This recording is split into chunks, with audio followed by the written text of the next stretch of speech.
Hello and many thanks for joining us. This is the news on Galaxy Television, broadcasting to viewers here in Nigeria, West Africa and across the globe. My name is Tife Tanemamo. First, the headlines. President Muhammadu Buhari meets with the national leader of the All Progressive Congress, APC, Bola Ahmed Tinubu in Aso Rock.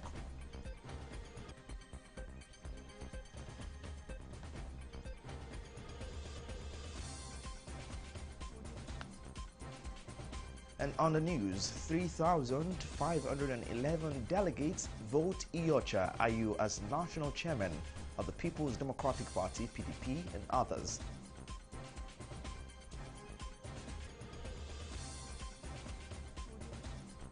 And when we take you outside Nigeria, 9 persons die in car bombing and 12 others injured near an airport in Yemen's temporary capital, Aden. Those are top stories. We'll bring you details in just a moment.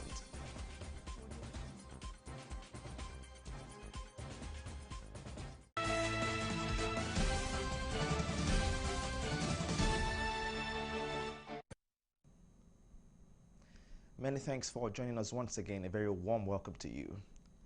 We begin the news from the Federal Capital Territory as President Muhammadu Buhari met with the national leader of the All Progressive Congress, Bola Tinubu, in Aso Rock on Sunday. The meeting was held behind closed doors. After the meeting, Tinubu said he visited to thank the president for checking on him in London after having a knee surgery. Buhari on Thursday, August 13, visited Tinubu in London, United Kingdom. Then Tinubu was seen leaning on a walking stick. Meanwhile, President Muhammadu Buhari will Sunday, October 31, depart Abuja for Glasgow, Scotland, to attend the 26th Conference of Parties, COP26, to the United Nations Framework Convention on Climate Change, UNFCCC. The president is scheduled to deliver his national statement at the high-level segment for heads of state and government at the conference on Tuesday, November 2. President Buhari's address is expected to highlight Nigeria's key priorities and action to tackle climate change, as well as progress on the country's transition to low-carbon economy consistent with achieving the Paris Climate Agreement. The conference, hosted by the United Kingdom in partnership with Italy, will bring parties together to help accelerate action towards the Paris Agreement as well as the UN Framework Convention on Climate Change. The Nigerian government in Paris will organize the Nigeria Paris Forum.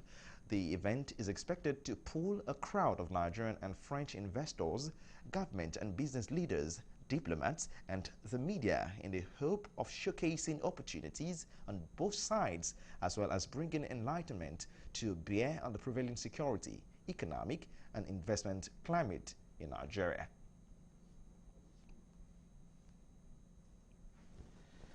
And away from that, we'll take you to party politics as the convention, the elective national convention of the People's Democratic Party, PDP, has held at the Eagle Square in the nation's capital, Abuja, Saturday night into early Sunday morning, with a total of 3,511 delegates voting the new officials of the party. Galaxy's Guthrie Shumogi completes this report.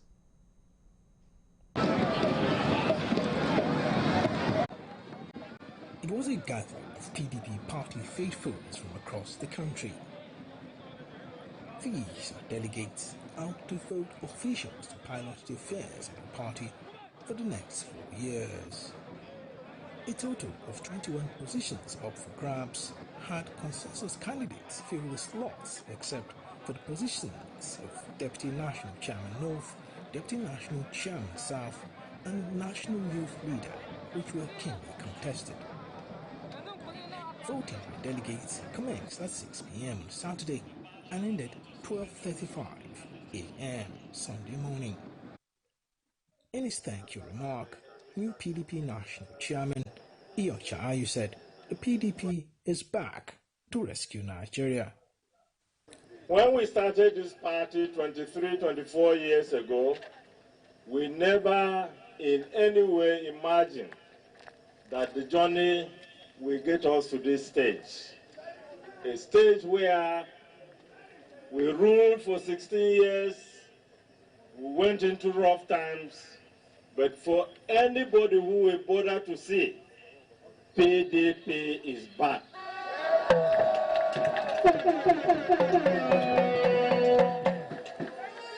PDP is back. And is back to rescue Nigeria from the terrible mess we have been in the last 6 years. This is the real party in Nigeria. The new chairman said the PDP has shown a good example to the ruling APC. I believe the other party can never hold a convention because even state congresses they can't hold. They have produced 92 state chairmen for 36 states. How can they hold a convention? We are waiting. It is a challenge to them. Let them come and hold such a successful convention which the PDP has done. This is a quick notice. PDP is back and is taking back the country. We will develop it, and I thank you all. In other highlights, Ambassador Umar Damagun from Yobe State defeated Haja Ina Chiroma from Borno State to emerge Deputy National Chairman North, while Taufik Arapaja from Oyo State got 2,004 votes to beat Prince Olagunsoye Onyelola of Osun State with 705 votes to the Deputy National Chairman South position. Mohammed Suleiman emerged PDP National Youth Leader, scoring 3,072 votes to beat Usman El Kudan, who got 219 votes. Godfrey Eshamoge, Galaxy News, Abuja. We stay with party politics for a moment as former Senate President and presidential aspirant Bukola Saraki says the PDP's National Convention indicates the party's capacity for quality leadership. He also said the reconciliation drive by the party in recent months has strengthened the extent of unity in the party ranks and making it well poised ahead of the 2023 general elections. Former Vice President Atiku Abubakar said the PDP has risen from the ashes of its past mistakes. And again, I take you back to where we were after the election and about a year ago to see this event. Normally, it is the ruling party that normally takes lead because you expect in the ruling party there should be harmony, there should be easy to organize that. The fact that the ruling party cannot even go beyond state congresses and think of doing a national convention, it asks the opposition that can come together and show leadership. I think it's a great credit to the entire PDP family. The next big thing for the PDP is to nominate a candidate for the party who can tackle the challenges now facing the country at large, particularly the unity of the country, the economic reform of the country, the security challenges of the country, and the restructuring of the country to devolve more powers and resources to the various components of the country.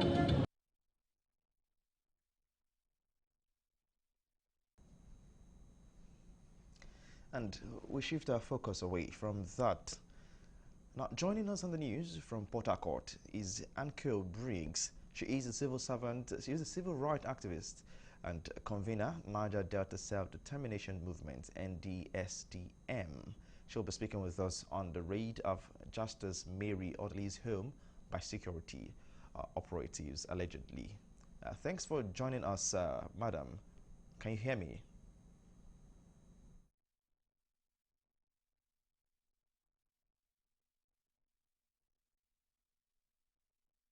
I'll just proceed to the first question. What is your position on the raid of Justice Mary Audley's residence?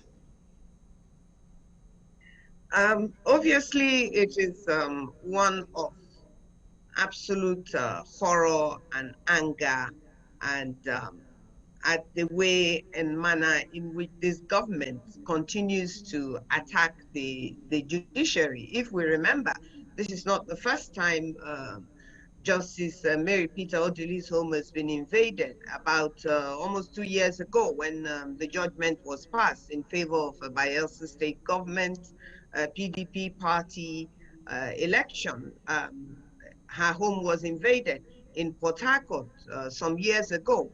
Judges were roused from their beds in the middle of the night, and the governor of Rivers State had to come out and literally rescue them. And it goes on. So this one, again, coming on the heels of leading up to the retirement of and new appointments coming up of chief judges and the PDP convention and political elections that are coming up. Peter Odili is a stalwart of the PDP. So to do this in the eve leading up to the convention shows very clearly that this is a political aggression, if you like, against Dr. Peter Odili and his wife, and in effect, Rivers State. Okay, looking at the judicial angle of the story, it appears the Attorney General of the Federation has distanced himself from this occurrence. What effect does this action have on the Nigerian judicial system? It continues to belittle the judiciary. This government continues to belittle the judiciary, and it is really quite horrifying that most of the time, if not all of the time, this abuse of power actually seems to stem from the government itself, coming from the Attorney General's office. Even the EFCC now, the Attorney General is saying he knew nothing about it. But the magistrate, it is said that the magistrate that issued the first the search warrant, having noted that he was deceived, and he actually mentioned the Attorney General's name in the news reports that I have read. The Attorney General therefore now denying that he knew nothing about it or he had nothing to do with it. It's quite honestly not good enough. This is not the first time, it's not the second time, and I dare say that it will actually, in my opinion, not even be the last time that this government will attack the judiciary in the way that the judiciary is being attacked. If you remember, the way that the former chief judge was removed still begs for answers, which we still don't have. So saying that he knew nothing about it and had nothing to do with it is really not acceptable. It happened to Chief Ike Clark as well. So the judiciary is really being taken for a ride by this government, that the judiciary is supposed to be an independent arm of any government in power. Okay, so finally, on your final thoughts, do you think this occurrence, real quick, do you think this occurrence also has any ripple effect on the security architecture of the security operatives in Nigeria, as the case may be? Absolutely and totally, because we were also told that the person who led the raid is a major. A major is obviously from the military. So now the report is EFCC, the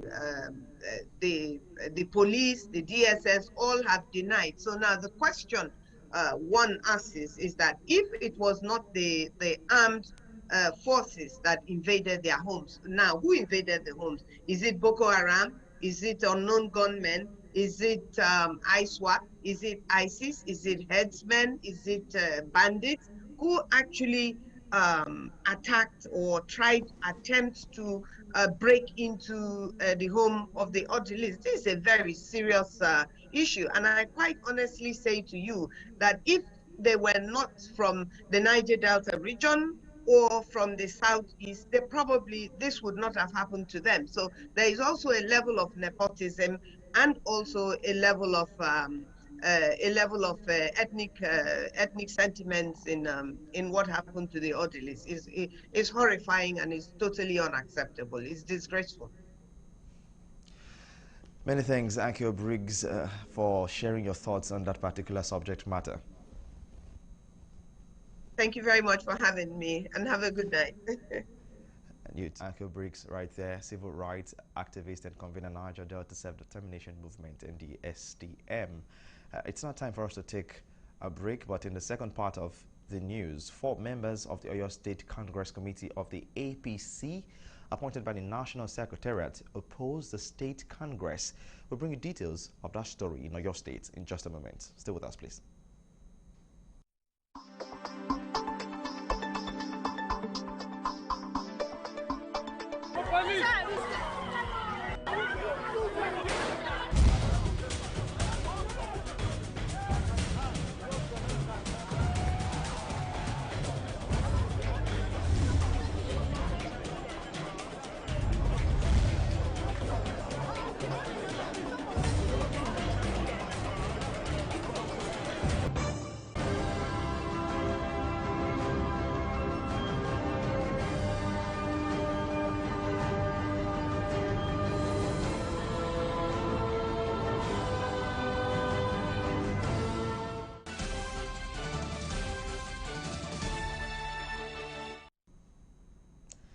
Welcome back. Many thanks for staying with us. Now, for more update and latest news, visit our website at www.galaxytvonline.com or subscribe to our YouTube channel at youtube.com/GalaxyTV Nigeria. You can follow and interact with us on our Facebook page. We are live on Facebook at facebook.com/GalaxyTV. Don't forget to follow and tag us on our Instagram page at GalaxyTV. You can also avail our eyewitness feature via WhatsApp. If you have breaking news around you, simply share your story by sending short clips or videos of the news on 0818-6666-669.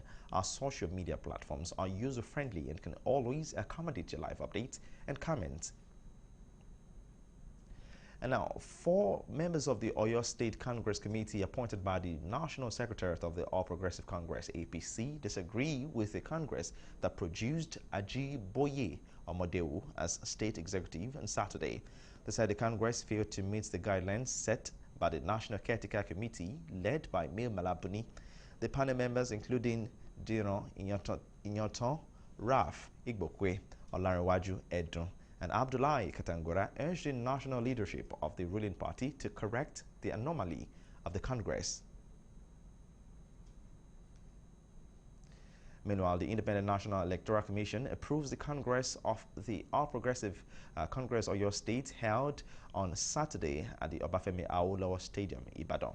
You will recall that the Congress was held amidst confusion and disunity among members of the party. Correspondent Kunle Ojo reports that the resident electoral commissioner in the state, Barrister Mutiu Agboke, while speaking with journalists, confirmed the officers from the commission attended and observed the Congress in line with the directive of the national headquarters of the commission. We have only come here to see if actually the activities they invited INEC for is taking place. For me, it's taking place. My staff, they are already here. INEC here, you will not see any INEC staff on that field doing anything. INEC job here is just to look. You know, it's not a sit-down look, but it's just to look and monitor or observe. Whatever happens, we will take note. Thereafter, we write our report. That's all. Congress. Agboke called on the electorate to continue to operate within the rules and regulations of their respective political parties. Still tracking political party-related stories, leaders of the African Democratic Congress, ADC, Anambra State chapter, blame the insecurity challenges in the state and the desperation of some political parties. The national chairman of the party, Ralph Nwosu, in a chat with newsmen in Oka, the Anambra State capital, said APGA, PDP, and APC are the major cause of the security problems in the state. If you remove these 3 troublesome parties, APC, PDP, and APGA, the state will come to almost have a sense of normalcy. It's the toxicity within their own parties that they've now brought into the larger society. You can see how their own primaries went. In every internal party process, because they see politics as a place they go to do all sorts. The risk of imposing an unwanted person on Anambra State is so dangerous that it will take out Nigeria. My position is Anambra people should rise up, vote the person of their choice, and you can see that what makes Anambra unique will be able to rise up and defend that. And now we shift our focus to a health-related matter here in Lagos, as the Lagos State government, in collaboration with the National Primary Healthcare Development Agency, kickstarts the mass vaccination of 4 million residents of Lagos against COVID-19 in Ebute Metta. The Permanent Secretary, Primary Healthcare Board, Dr. Ibrahim Akinwumi Mustafa, told residents of Ebute Metta the aim of the campaign is to vaccinate 4 million Lagosians before the end of December 2021. Galaxy's Daniel Tenimo reports that the chairman, Primary Healthcare Board, Professor Akin Oshibogun, during the rollout of the mass vaccination program against COVID-19, tagged "Count Me In." 4 million Lagosians vaccinated against COVID-19 campaign said the vaccine will remain free and accessible for all. We must vaccinate not less than 4 million Lagosians by December 25th of this year. That is by Christmas. You know, we have identified and we know from all available evidences that the COVID vaccine is very efficacious and protective of people that have received it and prevents them from getting a very severe illness from COVID. And as you know, the COVID infection is a very fatal illness, and we don't want Lagosians to die unnecessarily. We don't want Lagosians to suffer. The only way to break a pandemic is to use a vaccine and to use a drug for treatment. Now we have a vaccine. Well, scientists are still working on drugs. There are some likely drugs, but the vaccines are more likely to be cheaper than the drugs. So it is better for us to take the advantage of the available vaccines to protect ourselves. Some of the speakers highlighted the importance of the vaccination, and they called on residents to come out in mass and get their jabs. We have reached out to about 5,690,000 persons with the first dose of the vaccines we have in the country. And of these, about 3,049,000 also have received a second dose. From Lagos State alone, we have received about 1.15 million of these people that have been vaccinated in Nigeria. That is a great contribution. This response for circulating vaccine like poliovirus. Lagos State is one of the 4 states only of Nigeria who didn't report any circulating vaccine derived poliovirus among the 37 states, 36 plus FCT, which means that we are doing very well in routine immunization and improve the immunity of children and families. It is really an opportunity for every community member to be vaccinated, to mobilize your communities, to mobilize your neighbors, and not only in governmental facilities as it has been the case. Now, what we are saying is everyone to please tell those who have not had, let everyone make themselves available and get the vaccination. It's much better to get the vaccination than to get sick from COVID. It's an infectious disease, and we didn't want anybody to die prematurely, so that this COVID-19 will not grow more than this. The vaccination have various points where you can go and be vaccinated. So a lot of people have been vaccinated already to ensure that another 4 million Lagosians can actually have access to the vaccine. And this is going to go to all the various local communities, ensure that even average Nigerians, ordinary Nigerians in those communities are not left behind.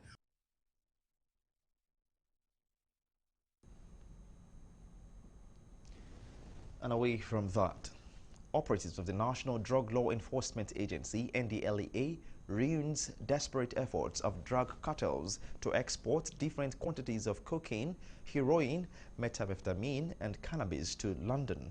Narcotic officers of the agency on Thursday, 28 October, during outward routine clearance of cargo at Narco Export, shed of the Murtala Mohammed International Airport, MMIA, reportedly intercepted 20 parcels of cocaine weighing 1.2 kilogram, 23 parcels of heroin weighing 1.4 kilogram, and 39 parcels of 2.35 kilogram of methamphetamine.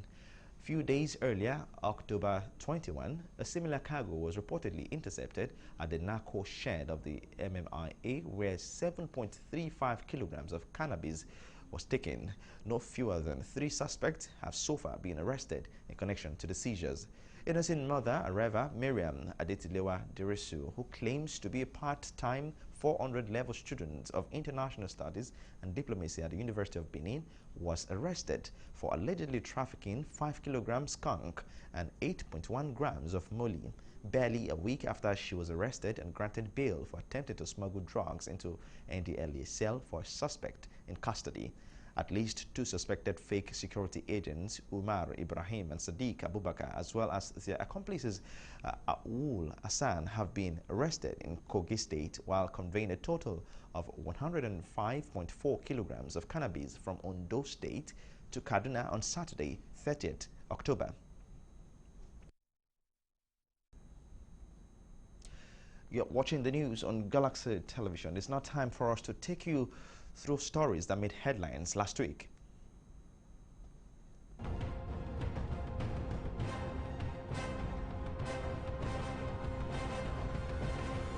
Welcome to Tracking the Week.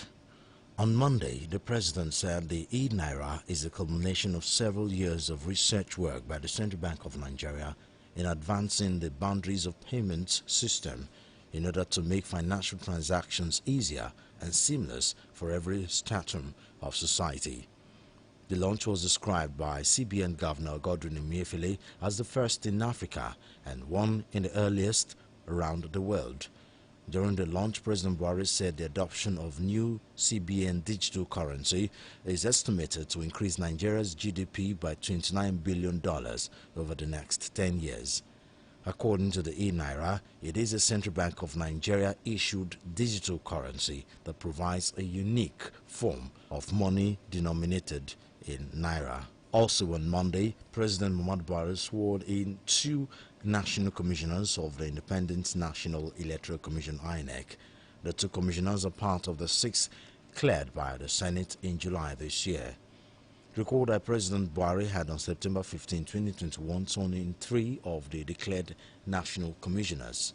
The swearing-in took place before the official launch of the e-Naira and 2022 Armed Forces Remembrance Day emblem held at the Presidential Villa Abuja. The new national commissioners are Professor Muhammad Sani Kala from Katsina State and Professor Kunle Kolenius Ajayi from Ikeda State. Still on Monday, ahead of the November 6 gubernatorial election in Anambra State, the Independent National Electoral Commission (INEC) assured citizens of their readiness for the election. Chairman of the Commission, Mahmoud Yakubu, gave the assurance during a special meeting of Interagency Consultative Committee on Election Security (ICCES) held in Abuja Monday. Yakubu noted that the safety and protection of voters, INEC personnel, accredited observers, media and materials are being put into consideration in the forthcoming election. He, however, noted that the security agencies have assured the Commission of peaceful and rancor-free election. Also speaking, the National Security Advisor, Babagana Monguno, said security operatives are putting in all measures to make sure the election is peaceful. He therefore appealed to the people of Anambra State not to incite any form of trouble that can sabotage the efforts of security operatives.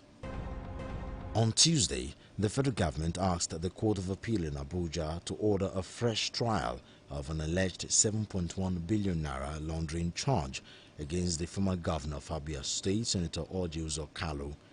The government asked the appellate courts to set aside the September 29 judgment of the Federal High Court Abuja, which prohibited it from retrying the former governor and his firm, Sloke Nigeria Limited. The federal government, through the Economic and Financial Crimes Commission (EFCC), also wants the appeal courts to order Senator Kalu and his company to submit themselves for retrial, in line with the order of the Supreme Court in its May 8, 2020 judgment, voiding the earlier trial and conviction of Kalu and 2 others, and ordering a retrial. Also on Tuesday, appeal court sitting in Port Harcourt, the Rivers State capital, fixed Thursday 28 of October 2021 to hear and rule on motion for interim order of injunction brought by former national chairman of the People's Democratic Party, Prince Uche Secondus, against the PDP and others. Prince Uche Secondus, through his counsel Payo Oyetubo, is asking the court to suspend the October 30th and 31st National Convention of the PDP and to allow him the right to preside over the convention.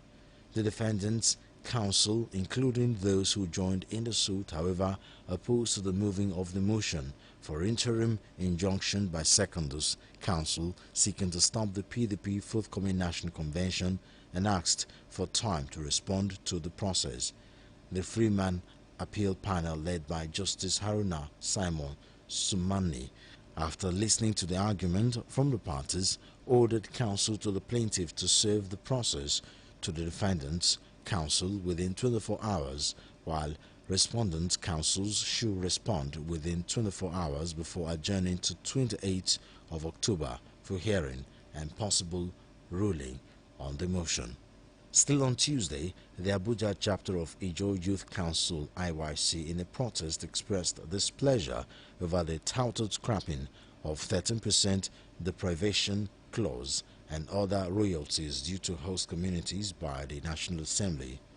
The IYC president, Comrade Adam Marbo, who spoke during the protest, explained that scrapping training of the youth as enshrined in the bill will amount to threat to national security and tampering with the law against Section 162, subsection 2 of the 1999 Constitution of the Federal Republic of Nigeria. He warned authorities of the 9th Assembly not to truncate the peace in the Niger Delta region by reviewing the existing program, which is aimed at bringing stability and empowerment to the people of Ijaw community and the other 9 oil-spilled states. Receiving their petition material, Chief Security Officer of the National Assembly, Sani Abdullahi, pledged that the petition will be addressed timely and accordingly. The group, however, pledged to stage further protest if their demands are not met within the time frame. On Wednesday, the Federal High Court in Lagos arraigned Azeez Fashola, popularly known as Naira Marley, for engaging in fraudulent activities. The prosecution on Wednesday displayed before a Federal High Court Lagos a virtual projection of a compact disc CD and a 51,933-page analysis of the iPhone of the musician. The Economic and Financial Crimes Commission (EFCC) projected the virtuals through its second witness, a forensic analyst, Augustine Anosike, who continued his evidence in the trial of the defendant, who is facing an 11-count charge bordering on conspiracy, possession of counterfeit credit cards, as well as fraud. Azeez, who was arraigned on May 20, 2019, before Justice Nicholas Uwebo, pleaded not guilty to the charges. The EFCC also said that the defendant possessed counterfeit credit cards belonging to different people with intent to defraud, which amounted to theft. Also on Wednesday, the Senate Committee on Interior pledged to decongest Nigeria's prisons known as correctional centers.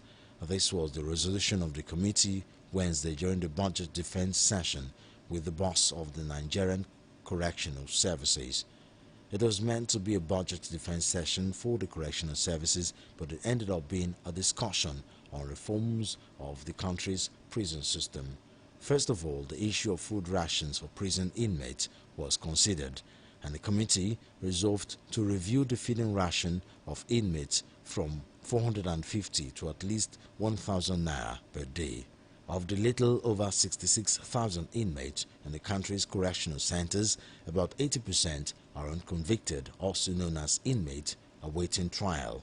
The review of the serious challenge of congestion of Nigeria's correctional centers, the committee therefore resolved to reach out to the office of the Attorney General of the Federation at the Nigeria Bar Association to find a possible way out. Still on Wednesday, the House of Representatives Committee on Science, Technology and Innovation sought ways of advancing the course of fighting cyber crimes and other criminalities in the country. 2 bills were considered in the process of advancing these causes, which are a bill for an act to establish the Chartered Institute of Computer and Forensic Institute of Nigeria and a bill for an act to establish the National Institute of Oil and Gas Technology of Nigeria. Chairman of the committee, Honorable Benny Lar, says the bills could not have come at a better time like this when the country is faced with different forms of cyber crimes and criminality as well as youth restiveness due to lack of job. On Thursday, Nigeria's Vice President Professor Yemi Osinbajo formally launched the Sustainable Procurement, Environmental and Science Standards Enhancement Project SPESSE, saying it is a key to achieving and maintaining sustainable physical infrastructure. Launching the project in Abuja, the Vice President said the country must get it right in procurement, environmental and social safeguard if Nigeria must achieve the objectives of the Economic Recovery Growth Plan ERGP and the Sustainable Development Goals SDGs.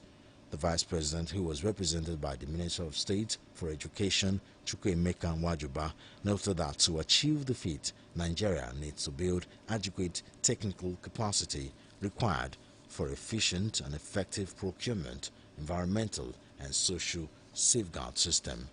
The Minister of Education, Adamu Adamu, who was represented by Permanent Secretary, Federal Ministry of Education, Sunu Echuno, said it is time to grow homegrown experts in procurement to address issues in capital project. He called for accelerated implementation of the project. Still on Thursday, 4 governors of the People's Democratic Party met with former Governor Olusegun Mimiko to persuade him to return to their fold. The governors, who were led by the chairman of the PDP Governors Forum, Aminu Tambuwal, became necessary in order for the party to strategize ahead of the 2023 election. The governors are Nyesom Wike of Rivers State, Seyi Makinde of Oyo State, Aminu Tambuwal of Sokoto, and Okaze Ikpeazu of Abia State. The governors took turn to address Mimiko's supporters, saying they are on a rescue mission. Governor Tambuwal said they are in Ondo State to re-strategize and rebuild the party. Mimiko assured them that he would make his decision known after stakeholders meeting with his supporters. On Friday, President Muhammadu Buhari said he would leave office on May 29, 2023 at the expiration of his 8-year tenure. The president, who swore by the Holy Quran, said in accordance with the constitution he would leave office no matter what, advising those campaigning for tenure elongation to desist, as the practice is an unconstitutional matter he would not accept. President Muhammadu Buhari, who made the declaration at a meeting in Makkah with a select group of Nigerians resident in the Kingdom of Saudi Arabia, where he just ended a visit, tactically expressed support to efforts to increase the role of technology in the nation's elections, arguing that the introduction of the card reader and electronic register was God's answer to his prayers, having been cheated of his victory in 3 previous elections. And finally, still on Friday, the Court of Appeal sitting in Port Harcourt, Rivers State, ordered the People's Democratic Party PDP to go on with its planned national convention unhindered. This was following the dismissal of the application by the sacked national chairman of PDP, Prince Uche Secondus, seeking the suspension of the party's convention scheduled for 30th and 31st of October. The 3-man appeal panel, led by Justice Haruna Simon Samani, in a unanimous decision on the application, held that Seconder's application was only aimed at distracting the party from going on with the convention, and that he was targeting to recontest the same office he was sacked from.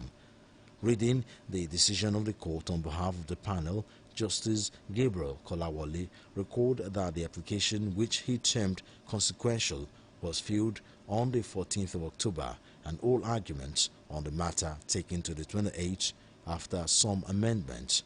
Kolawole noted that the court listened to the counsels in the matter and made review of the issues raised by the parties, noting that there was no legal right in suspending the decision of the lower court on the substantive matter. And that is Tracking the Week.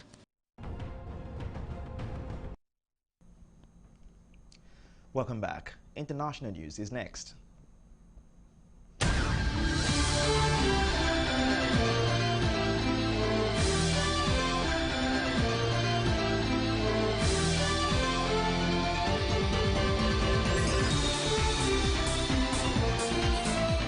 And now to our international news. At least 9 people have been killed in a car bombing near an airport in Yemen's temporary capital, Aden.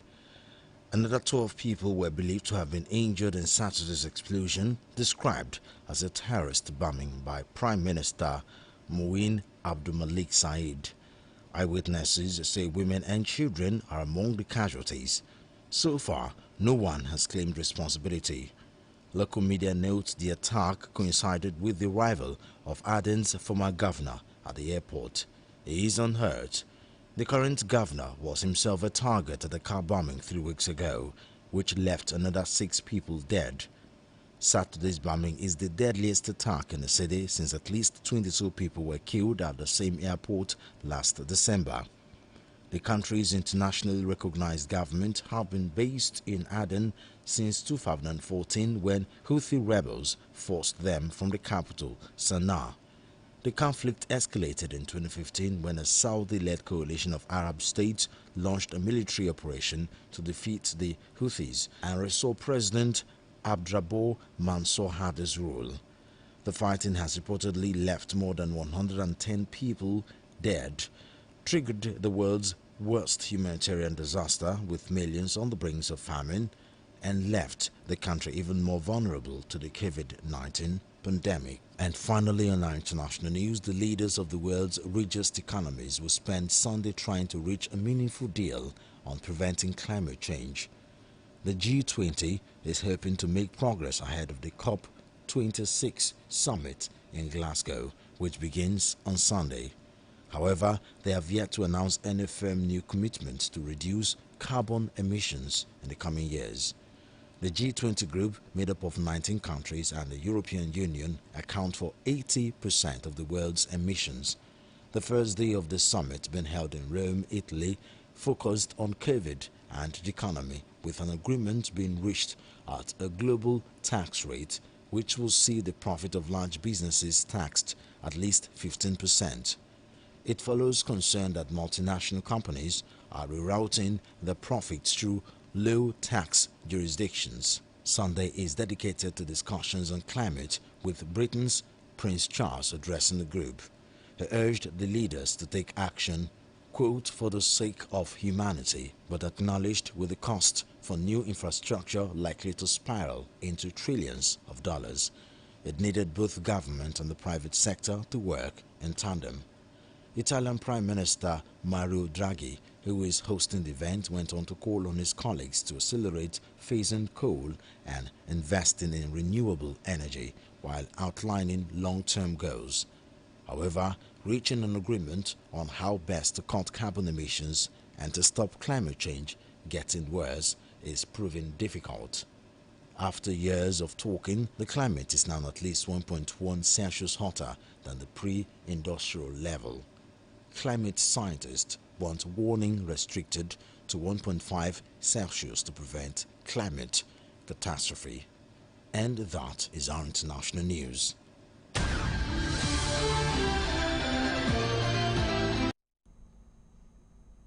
And from international news, we'll take you to entertainment news now.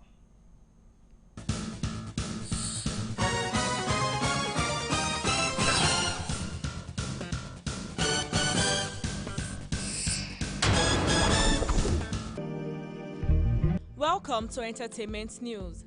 Nigerian celebrity stylist Toyin Lawani has shared lovely photos of her baby Atinuke to celebrate her at 2 months. Taken to her official Instagram page, the stylist accompanied her baby's cute photos with an emotional note.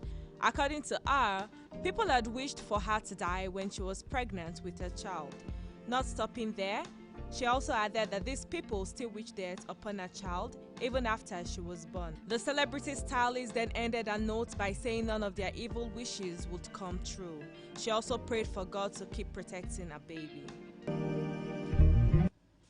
Media mogul Ben Murray Bruce is excited as his mother turns a year older today, October 26. He took to his Facebook page to celebrate his mother, calling her the most beautiful woman.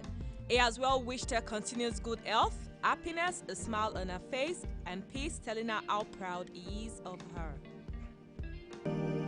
Warriors of the Golda Ultimate Search show have started giving followers something to talk about, as 4 out of 18 contestants recently had an argument. 3 out of the warriors accused Omoya of peeping at them while they were bathing.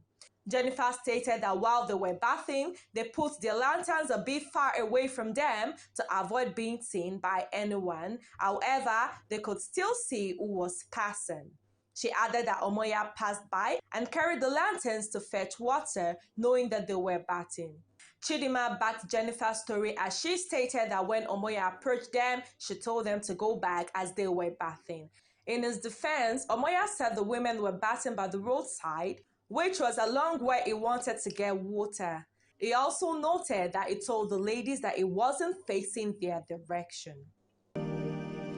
EFCC has said that Naira Marley possessed the unused counterfeit credit cards belonging to different people with intent to defraud others. They revealed how about 2,410 short messages were analyzed from the iPhone, while also stating that different credit card numbers were extracted from the iPhone.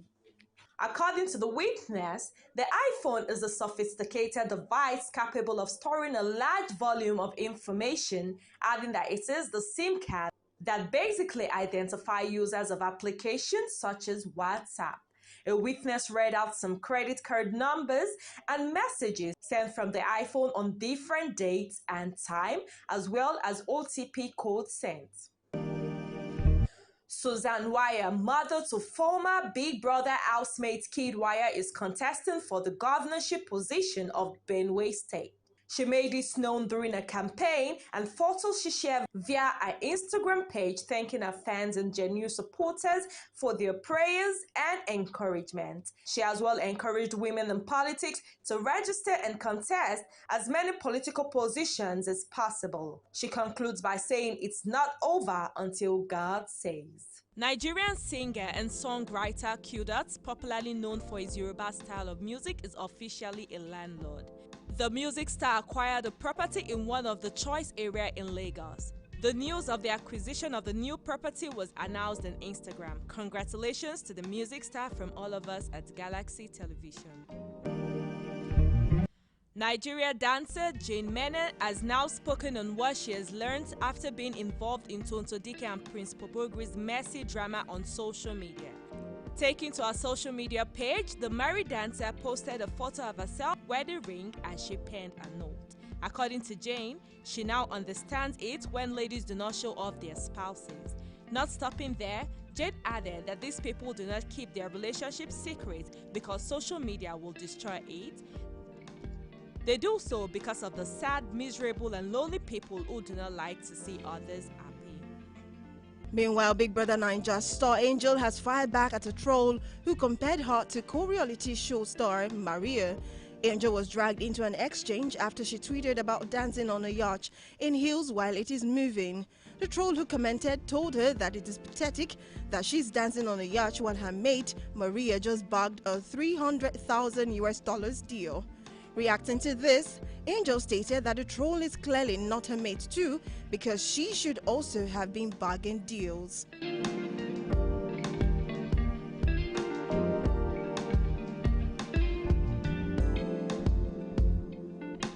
In another news, Ike Onyema is of the opinion that he has been cancelled by the organizers of Big Brother Naija, and he explained why this is so. The reality star, who was dating fellow housemate Mercy, winner of Big Brother Naija Season 4, claims that the organizers cancelled him because he refused to do what he was told to do. He then expressed fears that he might be back to the street if his fans don't support his latest venture.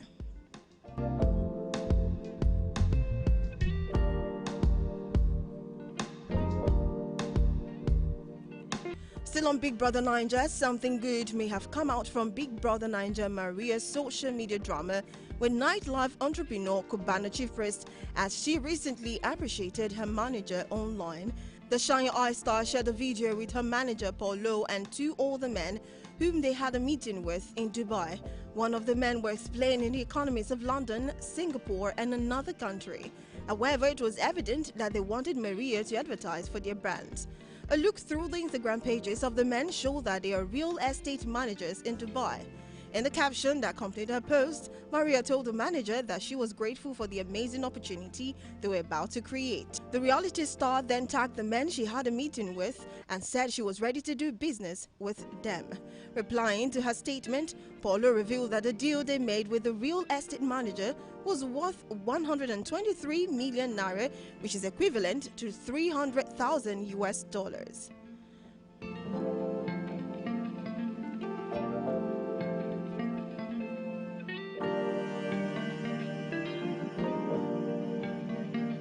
The rumor making rounds on social media is that Nigerian cross-dresser Bobrisky's controversial former personal assistant Oyekam has reportedly passed on. On October 28, 2021, a news made the rounds online that the young Ivorian lady is dead. One of Oye's friends, Blessing Oyekam, took to social media to break the sad news. This came just days after the cross-dresser former PA revealed online that she had tested positive for COVID-19. The young lady posted a photo of herself with Oye and accompanied it with a heart-wrenching note where she mourned the demise of her dear friend. According to her, life is unfair. Until the time of this report, it is not confirmed if Bobrisky's former PA Oye is truly dead. Right now, it's just a rumor. Big news is singer Daminio Gulu, aka Burna Boy, is not the only creative genius in his family, as his younger sister Nisi recently scored a feat that has left many impressed. The self-acclaimed African giant couldn't hide his excitement as he rushed to his Insta story channel, sharing the news that his sister designed a recently announced 2022 Range Rover luxury ride. The twice-as-tall singer happily wrote on his page, "My sister designed a new Range." Also taking to social media to share the exciting news, Nisi disclosed that she spent 3 years working on the project. Nisi posted a photo of herself at the launch event and another video showing the sleek and luxury automobile.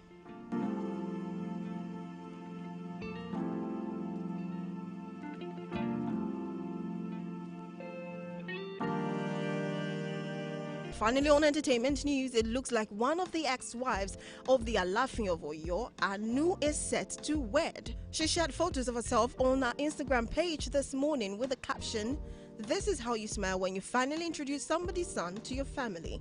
Don't ask me who or how, just wish me well." Anu walked out of a marriage with the monarch in November 2020.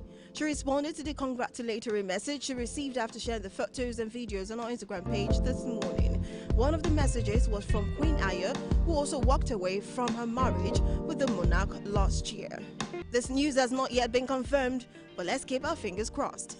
And that'll be all on entertainment news.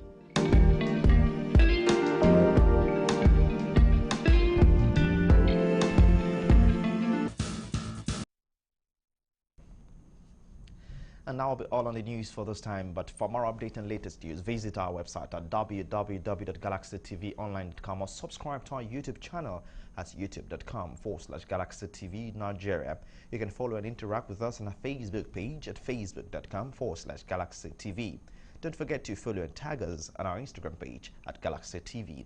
You can also avail our eyewitness feature via WhatsApp. If you have breaking news around you, simply share your story by sending short clips or videos of the news on 0818-6666-669. Our social media platforms are user-friendly and can always accommodate your live updates and comments. And many thanks for watching the news on Galaxy Television. My name is Tife Tani Mama, and I'll see you next time. Bye for now.